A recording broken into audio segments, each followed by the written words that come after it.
Oke, assalamualaikum warahmatullahi wabarakatuh.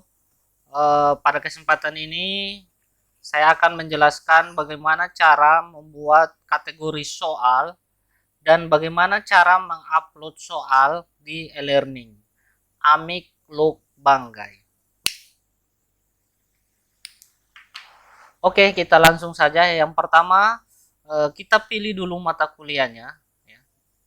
Kita pilih dulu mata kuliahnya. Contohnya saya masuk di multimedia 2.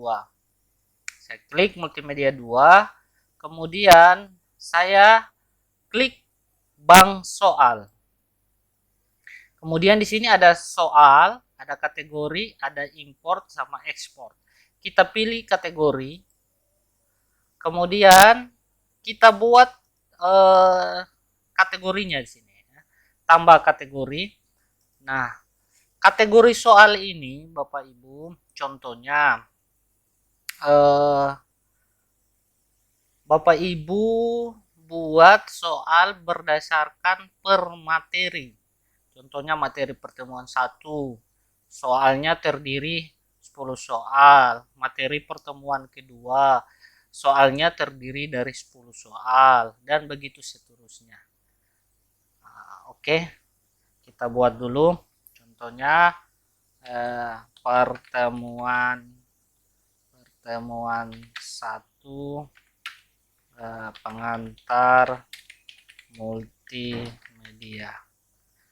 Oke, setelah itu saya tambah kategori. Oke, di sini sudah ada kategori 1 yaitu pertemuan 1. Oke, salah di sini. Ini pengantar. Nah, sini harus saya edit. Saya kembali lagi. Kita pilih ini tanda setting ya. Kita klik, kemudian kita edit. Pengantar. Oke, saya simpan. Pengantar multimedia. Di sini terlihat bahwa kategori ini belum memiliki soal, masih 0. Ya. Kemudian saya buat yang kedua. Kita pilih dulu ini, ya. Kita taruh lagi di sini. Ya. Taruh lagi di sini. Ya. Kemudian pertemuan 2 audio. Sudah kita tambah lagi. Oke, sudah. Oh, sorry. Saya pindahkan, saya edit, saya pindahkan di sini. Simpan. Oke, jadi sudah ada pertemuan 1 yaitu pengantar multimedia. Kemudian pertemuan kedua yaitu audio.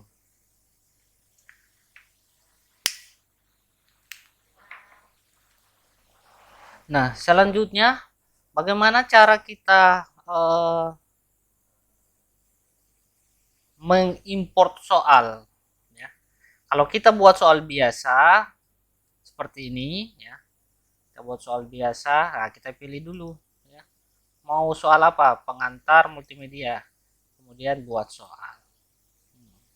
Kita pilih pilihan ganda, apa benar salah atau jawaban singkat, esai dan lain-lainnya. Banyak sekali sini jenis-jenis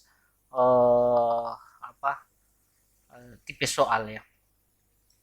Oke, namun karena sesuai dengan topik saya tadi bahwa materi yang saya akan jelaskan pada video kali ini yaitu tentang bagaimana cara mengimport dan bagaimana cara membuat kategori soal. Jadi saya akan praktekkan bagaimana cara mengimport. Nah, di sini kita pilih dulu. Sebelum kita pilih, kita sediakan soal. Nah, di sini saya memiliki soal sekitaran 3 tahun lalu ya, atau 2 tahun lalu. Ini soal pemrograman, kalau tidak salah pemrograman multimedia. Nah, ini ada soalnya. Kemudian soal ini saya akan pindahkan karena untuk mengimport soal di e-learning kita, dia hanya support berdasarkan kategori ini. Kalau yang ini menggunakan Notepad, kalau ini menggunakan Blackboard. Yang lain saya belum pernah coba ya. tapi yang pertama ini saya sudah coba, yaitu dengan menggunakan Notepad ya. Jadi kita sediakan dulu Notepad ya. Notepad sudah buka aplikasi atau kita cari sini Note. Nah, nanti keluar seperti ini, Bapak Ibu silakan klik keluar, kemudian kita copy ini soalnya, kita copy. Oke, sampai jawabannya kita copy taruh di sini. Nah, nomor soal tidak berlaku, kemudian sini buat seperti itu, kita atur dulu. Oke, kemudian sesudah opsi pilihan kita harus taruh tanda tutup kurung ya. Kemudian ini kita hilangkan, baru kita buat spasi 1, hilangkan spasi 1, hilangkan spasi 1, kita delete ya, spasi 1, delete spasi 1. Nah, formatnya seperti ini. Jadi sepanjang apapun soal Bapak Ibu harus ketik seterusnya ya, nanti sampai dia enter sendiri, turun sendiri ya, pindah ke baris selanjutnya. Jangan Bapak Ibu yang pindahkan ke baris selanjutnya. Contohnya seperti ini, kemudian Bapak Ibu enter, isi lagi di bawah sini, tidak bisa ya, nanti ketika di import akan bermasalah. Jadi sepanjang apapun kalimatnya Bapak Ibu, silakan Bapak Ibu ketik terus menerus ya, sampai dengan sendirinya dia akan pindah ke baris selanjutnya. Kemudian ini sudah ada soal ya. Kemudian sudah ada opsi pilihan jawaban. Kemudian di sini kita isi kunci jawabannya dengan cara kita ketik answer titik 2, spasi, kita taruh. Jika jawabannya di A, kita pilih A, seperti itu. Kemudian lanjut lagi soal kedua. Soal kedua sama seperti tadi, kita enter lagi. Nah, seperti itu. Nah, sini A tutup kurung spasi B tutup kurung spasi C tutup kurung spasi D tutup kurung spasi E tutup kurung spasi. Kemudian kita buat lagi kunci jawabannya. Seperti itu Bapak Ibu. Jadi lakukan sampai soal yang terakhir. Mungkin Anda bertanya, Pak, kalau seandainya gambar gimana? Oh iya, kalau gambar itu tidak bisa kita menggunakan Notepad ya, karena Notepad itu bukan tempat untuk menyisipkan atau membuat link. Kalau untuk menyisipkan gambar dan untuk membuat link ya. Oke, jadi kalau seandainya sudah seperti ini, kita save seperti biasa ya. Kita kasih nama apa, kemudian setelah selesai, saya kasih contoh sini, saya sudah punya filenya. Setelah selesai kita save ya, saya taruh di desktop ya, Nah, ini saya sudah punya soal pertemuan 1 ini, kemudian saya sudah punya soal ini ya untuk pertemuan 2. Oke, nah sekarang saya mau upload. Bagaimana caranya? Saya klik ini, kemudian saya pilih filenya.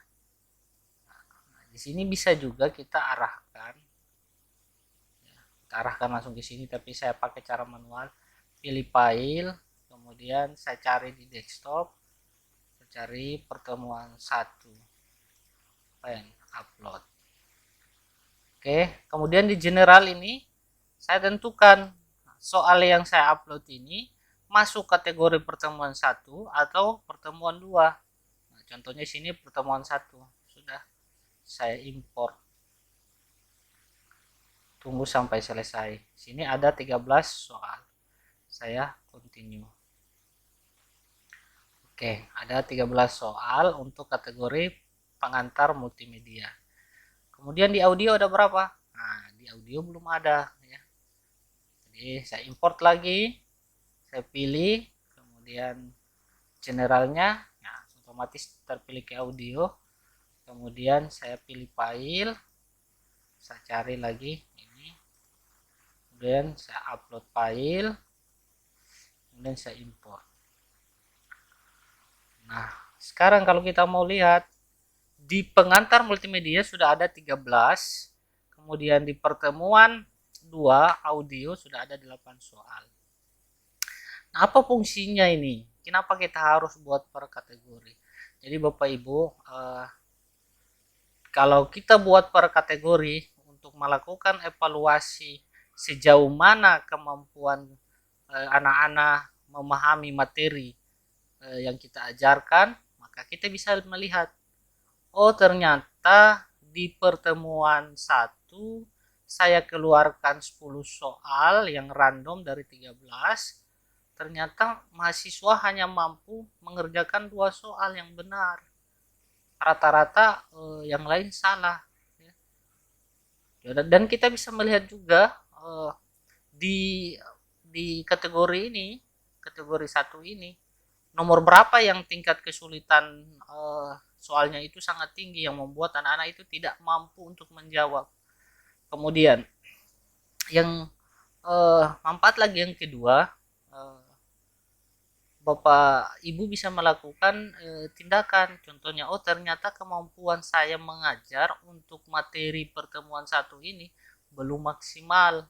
Oleh karena itu di semester selanjutnya saya harus perbaiki ini. Nah, itu tujuannya ya. Oke, kemudian ketika kita mau membuat kuis, contohnya ya, saya buat kuis,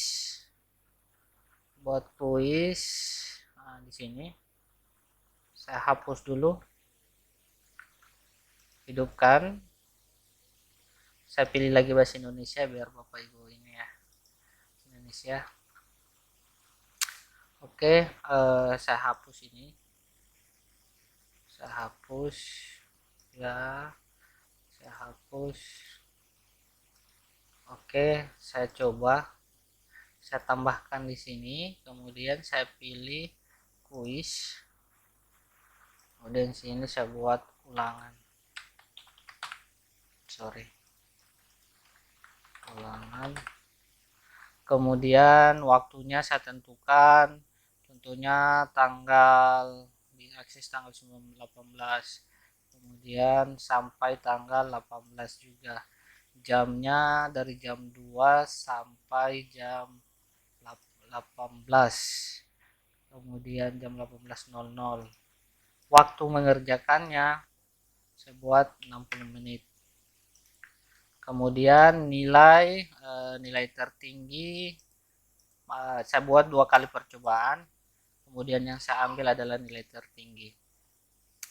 Kemudian tata letak saya atur 1 soal saja. Kemudian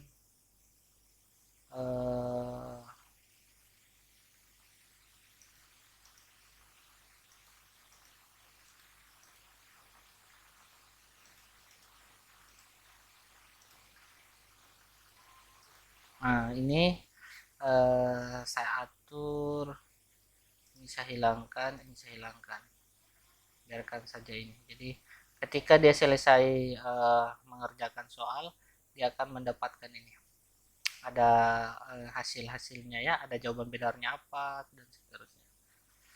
Oke, saya simpan. Oke, jadi ketika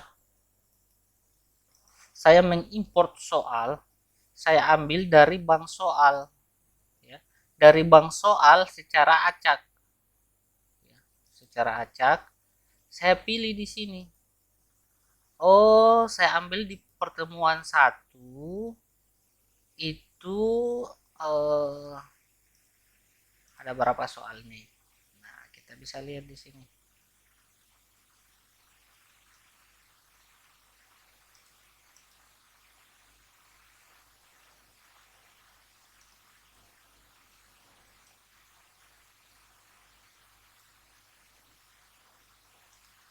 Sabar ya, kita lihat dulu. Oke, nah tadi ada berapa, 13 ya, 13 soal. Saya ambil hanya 5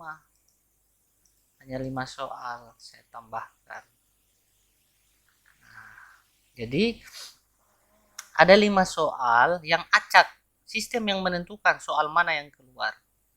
Kemudian saya ambil dari bank soal, saya pilih kategori audio, saya pilih kategori audio, saya pilih kategori audio, saya ambil 5 soal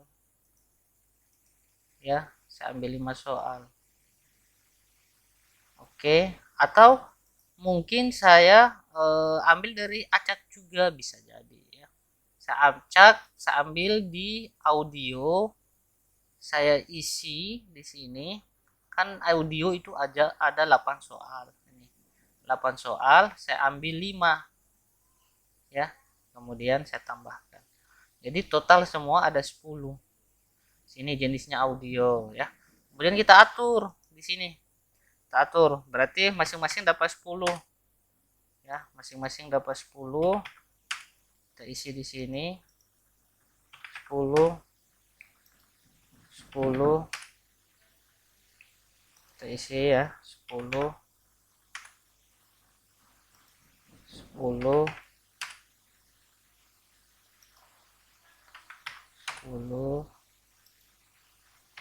10 10 10. Oke, jadi total sini 100 ya, maksimal tingkat tertinggi 100. Kita simpan, kemudian kita kocok lagi pertanyaan ya. Selanjutnya Bapak Ibu, kita pilih lagi di ulangan, di ujian tengah semester, kita ubah lagi, ubah pengaturan, kemudian dinilai kita batasi di sini, taruhlah dari 100 untuk lulus itu 55. Nah, tujuannya apa ini Bapak Ibu? Biar nanti ketika ada anak-anak atau mahasiswa kita yang nilainya di bawah nantinya, dia langsung bisa mengikuti ujian susulan tanpa lagi dia melakukan perbaikan nilai dan harus datang mencari-cari kita ya. Kemudian kita simpan. Oke. Seperti itu, lebih dan kurangnya saya mohon maaf. Assalamualaikum warahmatullahi wabarakatuh.